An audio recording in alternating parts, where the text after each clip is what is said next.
everybody. So one of my videos is supposed to be about my art goals, and last week I talked about how I wanted to enter Splash. So I went ahead and entered 2 paintings, and actually let me show you. This is just a print, but this is the other one that I entered. So it's called Frisian Yearling, and a couple of years ago I went to a horse show for just Frisians, and I took tons of pictures of Frisians. Frisians are one of my most favorite horse, so this is this is the painting that I did for from that photo shoot. So we'll see if it gets in.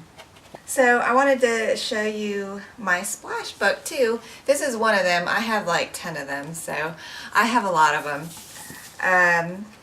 Let me show you some of the art in here. That one's beautiful. Here's the one in New York City again.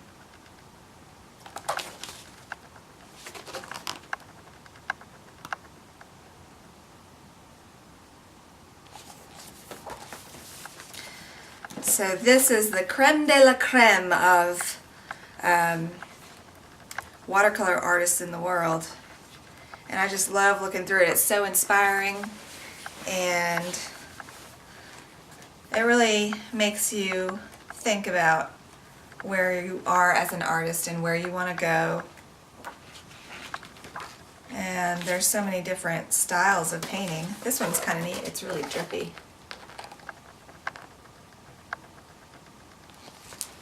So I showed you the other painting that is the sister painting to this one. So I entered those 2, and I'll find out, I think, like sometime in February, so it'll be a while. But everybody cross your fingers for me. The only downfall I think with these are they don't really have much of a background, and usually paintings that get into this splash have some sort of background. So I don't know, we'll see. But these are some of my favorite of my own paintings, and I'm really proud of the technique I used, because I used a lot of splashiness and movement, and I kind of just let the paint do what it wanted to instead of being more controlled with it. So that's kind of where I like to go with my painting. I like to get looser and looser and kind of let the paint do its own magic without me controlling it. So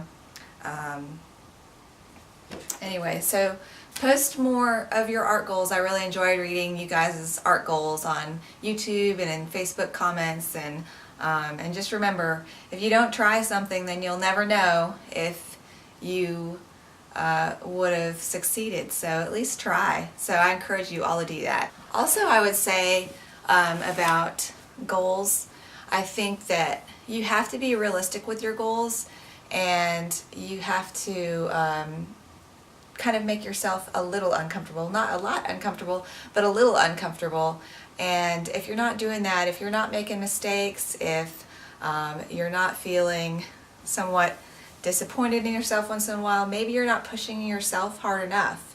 I mean, the fact that you're making mistakes means that you're really pushing yourself, so that can actually be a good thing. So don't forget to push yourself to the point where you're uncomfortable and you kind of don't know what you're doing, because that's the place where you grow. So I'm trying to do that with my art as well, and it's not comfortable for me to like enter these art competitions, because 9 times out of 10 you don't get in them. So and that's always kind of a yucky feeling, but hey, if you never enter, you just don't know. And I can't tell you how many times I've done some things in my art career, like done shows and things like that, that I'm kind of uncomfortable. I'm like, oh my gosh, I'll have to talk to these people about my art, and what am I going to say, and all this. And then I go to the event or whatever, and I make some great contacts or sell some big paintings, and more often than not, it's a good thing when I push myself. So I encourage you to do the same. And I'll talk to you later. Bye.